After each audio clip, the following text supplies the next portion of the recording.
there, I'm Tom. I'm the designer of King's Favor, my submission for the 18-card worker placement challenge. This game takes place over 3 rounds. The goal is to, each round there will be a King's Favor card available. It has a variable number of points, and the goal is to have the most points at the end of the game. At the start of a round, 3 worker/building cards are flipped to the building side, and 1 King's Favor is put in the table. Every card has a faction that's the same on both sides, and a building on one side and a worker on the other side. So you can see the other players' factions by their workers, but you don't know what their buildings are. So I'm going to be player A, and I'm also going to be player B. So player A has a couple of options here.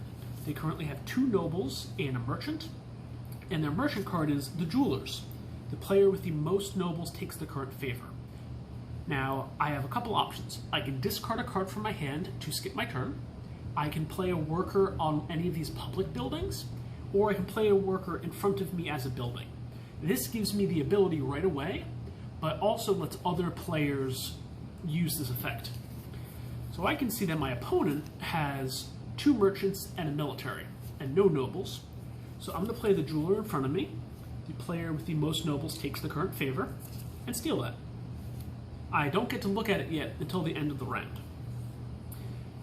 Next up, player B. Can't really counter that, but they have the bank. Player with the most merchants takes the current favor, and the smithy. Player with the most military takes the current favor.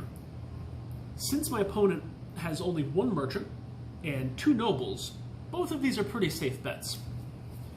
So they're going to play the smithy and snag that favor. Now I have the choice of playing on my own building, on my opponent's building, or any of these buildings. I have a card, the theater. The player with the fewest nobles takes the current favor.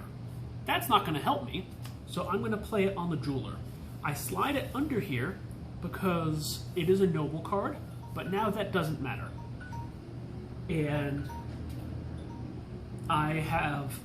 now I have activated the jewelers. No other player can take this action. Since I still have the most nobles, 1 to 0, I take the favor. My opponent thinks he's clever, plays the bank, has 2 merchants to my 1, takes it back, and now I'm going to be tricky. The stables. Move the current favor right, or assign the current favor to your right. I play that, I take the favor once more. So now my opponent has 1 last chance. They see that the baths is in play to the public, or they could use the stables. Either way, they manage to steal it once again.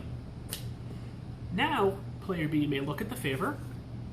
It's worth 5 points, and it has an ability that they can use any of the other rounds of the game. That was the first round. We clean up the table, shuffle all the workers, deal out 3 more buildings, and put a new favor in the table. And at the end of the game, whoever has the most points wins. So that's the general gist. I hope you enjoyed this video. Artwork credits go to the amazing Shane Baker, and thank you for my lovely camera person. Hope you enjoyed, and hope you get lots of good submissions. That's all from me.